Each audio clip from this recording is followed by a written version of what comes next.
Blue Tears by I'm Dead. Pardon me, sir. How much do you want for this? It's free. Take it. What? Are you sure?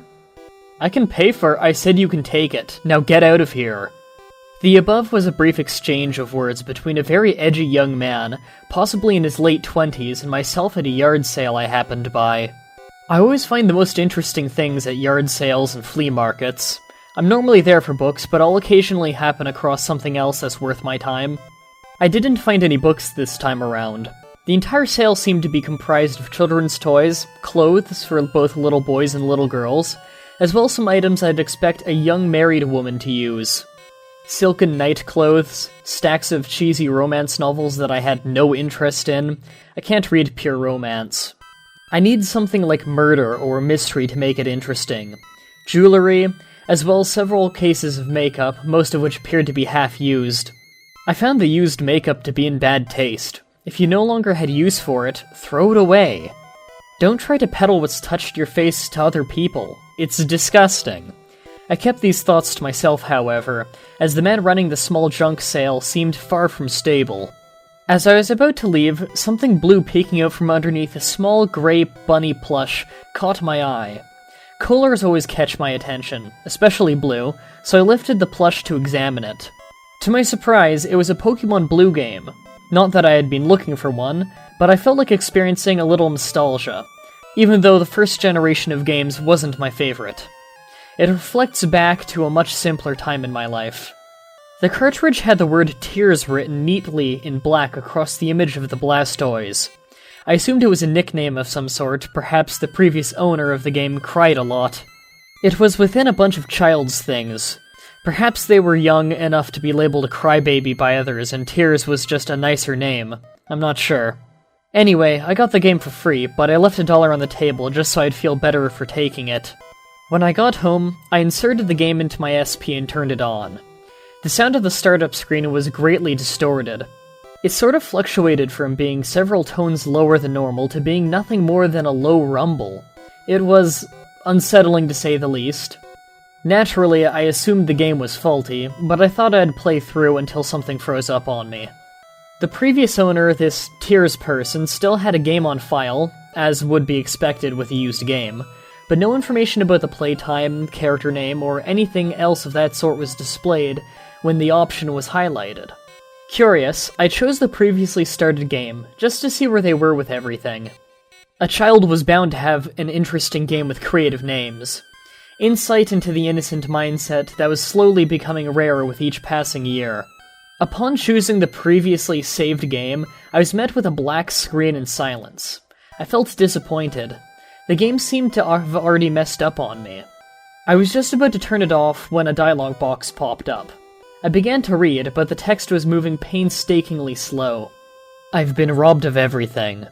My title as champion, my grandfather's respect, even my Pokémon are dead because of you. I won't stand for this. I will come to find you. I was confused. Who was speaking? Who were they speaking to? My heart rate had picked up out of what I assumed was fear.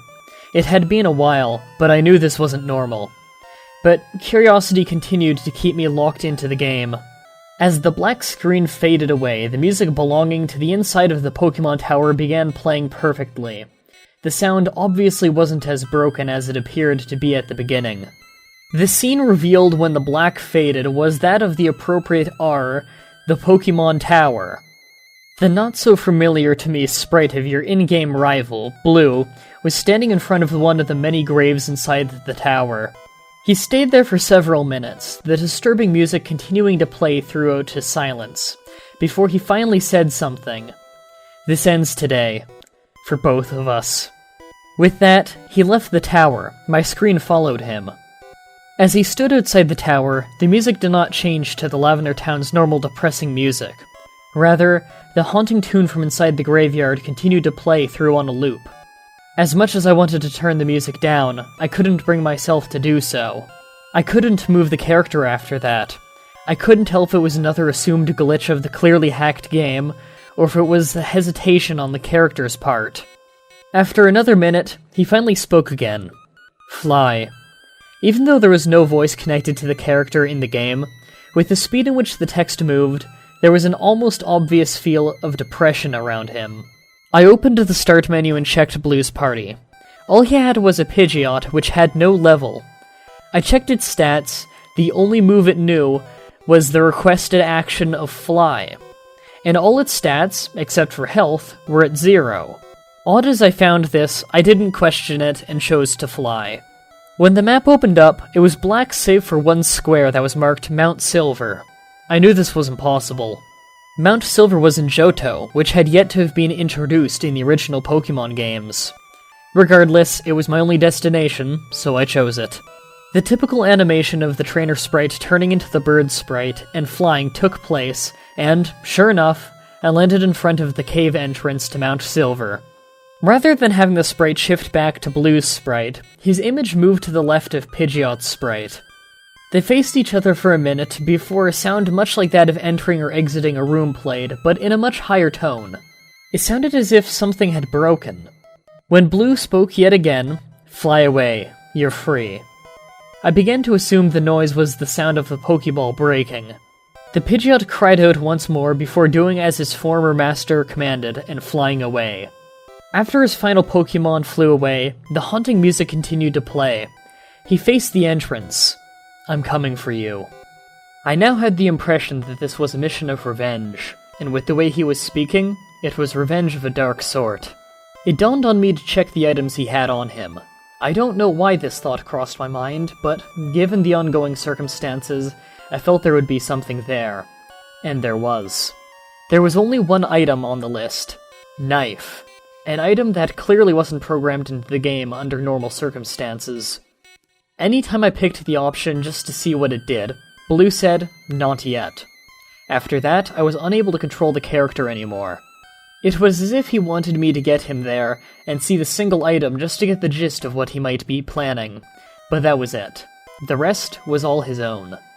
Blue stepped into the cave as he trekked through the stone maze of the cave.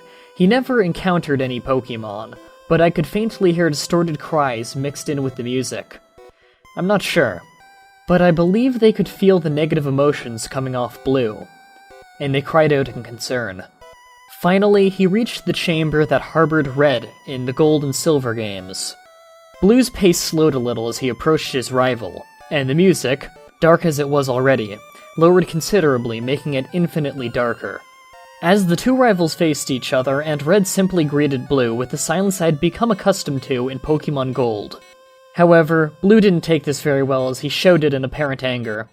"Don't ignore me like you have everything and everyone else." A battle ensued, but the normal music didn't play. The darkened music of Pokémon Tower continued. By this time, other people were home and were becoming quite annoyed with the volume of my music, so I was forced to put in headphones as I couldn't bring myself to actually lower the volume. As disturbing as it was, the music had some sort of hold on me. I stared at the game screen as the battle opened up. Obviously, since Blue had no Pokémon, he never called anything out. Neither did Red. The battle option box with the 4 options Fight, Pokémon, Item, and Run weren't there at all. All there was to choose at the moment was Item, so obviously he chose it. The only item there to use was the one I had mentioned before, Knife. It was quickly selected on its own and went back to the battle screen. Now the only battle option was Fight. In the Fight menu, Blue only had one attack at his disposal, Murder. I couldn't regain control of the game. There was no option to run. I couldn't bring myself to turn the game off, and end what had quickly become a disturbing experience. The only choice there was to sit there and allow Blue to murder Red. After selecting the attack, Blue shouted, "This is for everything!" And a typical attack animation much like Tackle played out, only instead of a single strike, Blue attacked repeatedly. The dark music in the background began to pick up its pace and become more high-pitched. It was painful to listen to as it vibrated through my headphones, but I never removed them. Red's sprite flickered in and out as he took damage, and, as his health dwindled to 0, a gurgled screeching noise broke through the noise of the music, replacing it only briefly as Red's sprite faded into something that looked more like a decaying body, before fading away completely with the screech. My heart was pounding. I was beginning to get a throbbing headache, and yet my eyes remained glued to the screen as the remainder of the scene played out. As the music replaced the screen once again, another dialogue box popped up as Blue spoke yet again. See you in hell. The battle option popped up again. Fight remained the only option. Blue selected it yet again, but instead of murder, the attack option available was suicide. There was a moment of hesitation, but Blue finally attacked himself with less fury than he had Red. As his own health fell to 0, a lowered, gurgled screech replaced the high-pitched Pokemon Tower music. His sprite faded away. Only when the decayed sprite faded in, he wasn't facing the battlefield. He faced me. His screech continued on, growing in volume to the point where the pain it caused equaled that of a migraine, and yet I still kept the headphones in. My eyes locked onto the dead, hollow eyes of Blue as he continued to scream, before the screen began to flicker. It was slow at first, but it quickly picked up to a rapid strobe effect. The scream grew in volume and pitch one more time before the screen simply cut to black. I held my breath. My heart pounded so hard against my chest that it hurt. I deeply hoped that it was over, but considering the fact that I couldn't move or even hear any noise outside of my headphones, I fearfully assumed that it wasn't. And I was right. White lettering began slowly typing across the black screen, and, as for each word formed, I read, I finally got my revenge. The life you ruined is now faded away. But don't think it's over yet. My suffering has ended, but yours has only begun. I'll be watching your strife with a grin on my face. And when it all ends, I'll see you in hell. Though I had a full battery just a moment ago, the light turned red and the system shut off. My nose began to spill blood for several minutes, and I'll never be able to describe the terror I felt afterwards. I'll never be able to describe the terror I still feel. You see, the very next day on the news, they announced that the very same man I purchased the game from, I won't release his name, had called the police saying that he had killed his wife 3 days prior and buried her in the backyard. When they reached his house, they found him by the phone, dead. He had slit his throat and committed suicide. It was also mentioned that several weeks ago, his 8-year-old son had murdered their 6-year-old son, and then killed himself. I assumed that the game had done all of this, and I'm next. I don't know how much longer I have, nor do I know who will die at my hand. But you deserve to know this. Never play Blue Tears. That was Blue Tears by I'm Dead. Final thoughts? Bad. Right off the bat we start with a garage sale with a creepy guy selling a Pokémon game. This has been done so many times that it is one of the most irritating cliches. People planning to write their own story, please take note and do not do this. It's been done to death. Another problem I have is that the character seems kind of pretentious. I don't know if the character was written like this by design or if the author just writes in a pretentious way, but I get a feeling it's just the way the author writes. It makes it harder to relate to the main character when they say irrelevant lines like, insight into the innocent mindset that was slowly becoming rarer with each passing year. It just makes me want to say, no, it's not. You'd know that if you put more than a second's thought into it. Stop trying to sound deep and get on with the story. It's like the author wanted to put in bits of social commentary but didn't have any message of substance to put in. It's ridiculous. Yet another problem is that the story was clearly not proofread. My favorite example is the line, the scene revealed when the black faded was of the appropriate are the Pokemon Tower. None of this sentence made any sense. I can only assume the author was trying to say that when the blackness faded, it was revealed that the character was in Pokemon Tower. But that sure as hell wasn't what was actually written. I'm going to read off what was said one more time, because it still baffles me. The scene revealed when the black faded was of the appropriate are the Pokemon Tower. The fuck? The whole Blue murdering Red thing was probably meant to be a takeoff that old Pokemon bit of folklore, that Red killed Blue's Raticate on the SSN, as it's the last time Blue has a Raticate, and next time you see him is in Pokemon Tower, a graveyard. That being said, it never ties back into the overall plot in any way and was completely pointless other than trying to seem creepy without actually being of substance. Worst of all, the ending. I think this is the third story in a row with a bad ending. The guy who sold the game's kids killed each other, then the owner killed his wife and himself, the same way Blue did in the game. The main character then gets a horrible bloody nose and explains that it may happen to him too and not to play the game. Not only is it stupid and completely unexplained why anyone would die because of this game, but who is he telling to never play the game? If he is aware that it's evil and he thinks he will kill someone then himself like they did before him, why not destroy the game? What, is he just gonna sell it like the last guy did? I think it's more likely that the author just wanted this story to end on some creepy line so badly that they didn't stop and realize that it made no damn sense. That's it for this story in the third day of a creepypasta a day. If you liked the video, you should check out the weekly charity stream that I co-host called Pass the Controller Please.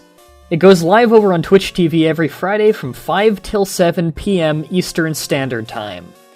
The link to that Twitch channel is in the description of this video. Tune in again tomorrow when I'll be reading Pokémon Blood Edition, and every Saturday when I read creepypastas written by our very own community over on my forum. Until next time, sweet dreams.